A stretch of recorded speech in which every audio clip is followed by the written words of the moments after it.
What's up, everybody? It's Iggo. The Switch 2 is right around the corner. There have been numerous leaks and rumors over the past 7 years of the console's lifespan, but with a potential announcement next week, some of these are starting to be really real.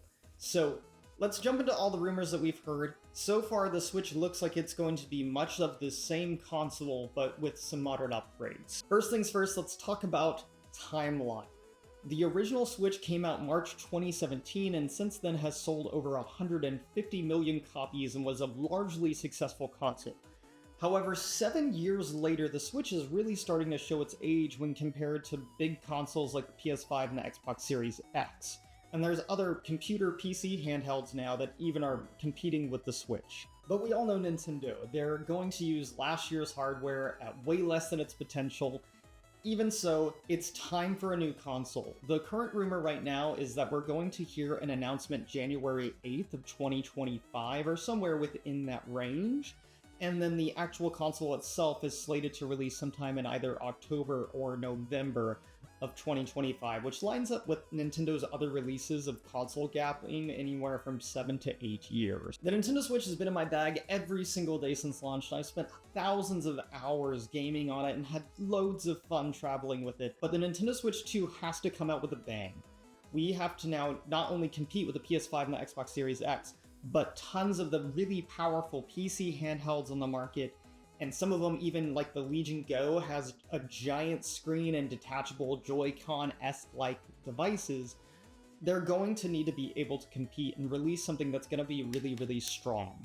Another concern that Nintendo has to address is that a lot of the games that are on the Xbox and the PS5 are getting ported over to PC, and these PC handhelds can run those games that are much more powerful than the modern Switch and even the future Switch, which we'll get into in a little bit. So if they're going to compete, they're going to have to put out a console that's, one, really unique and powerful, but also, two, has really, really good first-party titles.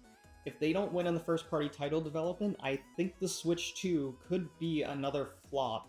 Alright, now let's get into the meat and potatoes of all of this. The hardware, everyone's been talking about this, and there's some juicy details floating around. The most consistent rumor is we're going to see a major power boost. The Nintendo Switch 2 is reportedly going to be a significantly more powerful console than the original. We're talking about a custom AMD chip built on a 6nm process, which could give us a major improvement in graphics and performance. But with only 12 gigs of LPDDR5, which is less than every other PC handheld on the market, this is still an underpowered console. We are looking at an upgrade in storage with a 256 gig storage at base, which is going to save people some money if they need to buy an SD card or not. Although if you already own a Switch, you could probably just take the old SD card and put it in the new one, and I imagine it'd work just fine. Nintendo's really good about their backwards compatibility. Now, with this hardware spec that we're looking at, with the DDR5 being only 12 gigs, all of this means that we are unlikely to see more than 4K 30 docked and 1080p 60 in handheld mode. But even this would only be speculation until Nintendo gives us a rundown on the specs and expectations. And while that is less than what we expect at current gen, it's totally tolerable for a great gaming experience. Let's talk about the screen. We've all seen the gorgeous OLED model of the Nintendo Switch. The Nintendo Switch 2 is predicted to have a larger 7 to 7.5 inch screen. That's also going to be an OLED panel. That's really exciting because for me, my vision's starting to go, so a bigger screen would be really nice and appreciated.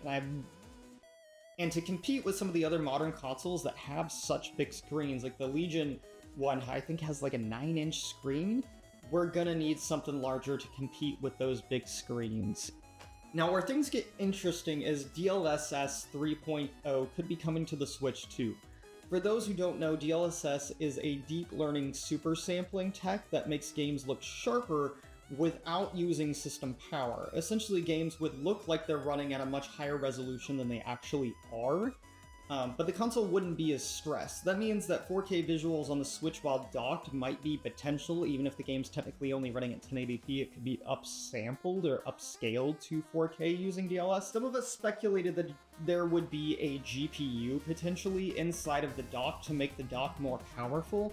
But based on the CAD files that we've seen, I don't think that's a potential. Basically, with DLSS and AI, you could get a higher quality graphic, which is likely how they intended with some of the other consoles like Sony or Microsoft. This could be the perfect balance of portability and next-gen console visual. Let's talk about controllers. The new Joy-Cons are slated to be larger than the original Joy-Cons. The buttons are also going to be a little bit bigger. I appreciate this as I got big meaty hands, so that's going to make it a more comfortable playing experience. And with that extra size inside of the Joy-Con, I'm hoping that they can put a better stick in that would be less likely to drift. There's also the potential of an extra button on the right controller. I'm not sure what they're going to use that for, but it is there. And the most notable change with the Joy-Cons is that they're going to be using a different attaching system. Rather than attaching through a rail, they're going to be attaching magnetically and then release with an electromagnetic lock button on the back side of the Joy-Con, similar to what we saw in those CAD files. Let's take a look at some of these CAD files on my computer. So the first one is this one that came out a couple of weeks ago. And so this is what the Switch is supposed to look like. So you're going to notice an almost edge-to-edge screen, larger buttons, and larger Joy-Cons. The shoulder buttons appear to come down the side of the Switch further than the original Switch, and then here is our magnetic release button that we'll talk about in the Joy-Con in a moment. There's also this extra button over here on the right. Now, if we take a closer look at the Joy-Con and the CAD file, you're going to see right here that extra share button or whatever that is. I think an extra home button would be more useful, but that's what's there. We're not sure what the functionality of that button is yet. You'll notice that the rail system is gone, and it's gone to these pins here on the top and bottom of the Joy-Con. I'm assuming that's where the Joy-Con is going to magnetically attach, but we're not entirely sure yet. This is probably the most interesting thing we've seen come out. So this is a look at the board that's going to be inside of the Switch, which is really interesting. Some people thought this might have been faked, but no one goes through the effort to fake a board. That's a lot of work to build. What we're looking at on this board is the CPU-GPU combo right here. I believe these would be RAM on these sockets here. And then we have our game cartridge here, SD card slot here, and then our charging port over here. I am hoping that that charging port just lets you plug into any USB-C dock. There's no reason that Nintendo needs to make it proprietary. I think that's silly. And then we have our battery bay over here. Battery life on the Switch 2 is probably going to look very similar to the original Switch. We also can see these plastic holders for the new Joy-Con, so you'll notice those buttons look huge, which is really appreciated. And then this new slotting system here with the pins on the end. Somebody online, I don't know who made this, so whoever made this, you can comment down below and take credit for it, made these lovely mock-ups. So the Switch is all blue. I imagine it is going to come in some different colors. And so it looks very seamless, very, very clean. The Joy-Cons will detach like this, and then that's the bottom side with the speakers, and the top side with the grill and everything. And even the triggers are colored, which is actually pretty cool. I don't know if this is what the Switch will actually look like, but if they are colored like this, I think it would be super sick. We could have this in like Mario Red and all these other cool colors. So, super excited to see what they do here. You never know. I should preface that all of this should be taken with a grain of salt because we have no idea what Nintendo is going to do, but it's fairly likely that the new Nintendo Switch is going to look something like this. All right, we've got hardware covered. Let's talk about some of the software and games that we're going to be looking at on this new console. The Switch 2 will still run the amazing Nintendo exclusives. Rumors point towards backwards compatibility, so you can still play your old Switch games without any issues. What about enhancements to those games? Xenoblade X will be one of the first games to appear on the new console, and this game is getting a massive graphic overhaul. While these games are nothing groundbreaking, they're plenty enough for an enjoyable gaming experience. Think of games like Monster Hunter Wilds on a new console running at a fresh frame rate. Now, Monster Hunter Wilds I think is one of the best looking games on the Switch, but my Switch chugs and you can hear the fans across the room when I play that game. These games will likely run smoother and look even better on the Switch thanks to the extra power that we're suppose. Now, this next thing I'm going to talk about might be a little bit more nuanced, and that's the potential of some cloud gaming coming to the Nintendo Switch. A couple of years ago, Microsoft had a deal with Nintendo that was in the works to potentially put Game Pass onto the Nintendo Switch.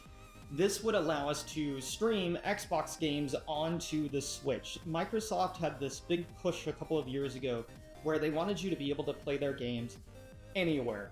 On the Xbox, on cloud gaming, on your PC, wherever you wanted. They were more worried about game sales than they were about console sales, and some of that was due to the poor sales of the Xbox Series X compared to the PS5. Now, Game Pass also being on the Switch may be a selling point for some people, as they could still play the great Nintendo Switch titles and play the Xbox games as well and get kind of best of both worlds, and that would help them compete with the PC handheld space. The chances of cloud gaming coming to the Switch are very slim, but nothing's impossible. Now let's talk about price. The Switch 2 is predicted to be somewhere in the price range of $399 to $449, so still affordable compared to the PS5 and the Xbox for its less power, but you get the gained portability and all of those amazing Nintendo first-party titles, so I think this is still a very affordable reach for this new console. Now, this was my first video back on this channel in a long time, so I'm a little out of practice, so I appreciate you bearing with me as I go through all of this in this video. There are more leaks and rumors than I could ever cover about this thing. The reality is, Nintendo's gonna do whatever the heck they want. I think sometimes they make some of those patents just to like mess with us and psych us out. Like there was that rumor that the Switch 2 might have like 2 screens like the DS did, which is completely far-fetched. I don't think that's gonna happen. It'd be super cool if you did it, Nintendo. I wouldn't be mad at 2 screens, like if it like slid up and had a second screen. I know it's not gonna happen, but I can dream, right? And then I can like play my DS games on a big screen. Not gonna happen, but I wish. All in all, the Switch 2 looks to be a good upgrade from the original Switch. It's not groundbreaking, but I think it's still a good enough improvement to warrant getting that next console. Now, if you don't own the original Switch, and you're on the fence about whether or not to buy the current Switch or buy the new Switch, I would say at this point, that's actually really hard to argue. Where if you had asked me 6 months ago or even a year ago, I would have told you just get the Switch that's out now, because it's probably going to be a while before we see that next console. But now we're really getting close, so hold out for January, see if we have an announcement at the very latest. They probably would wait until February. They do like to do big announcements in February. And then consider whether or not you want to buy the current console or wait for the next console. Put down in the comments below what you think the next Nintendo Switch 2 will look like. Thank you so much for watching, and as always, I'll catch you in the next one.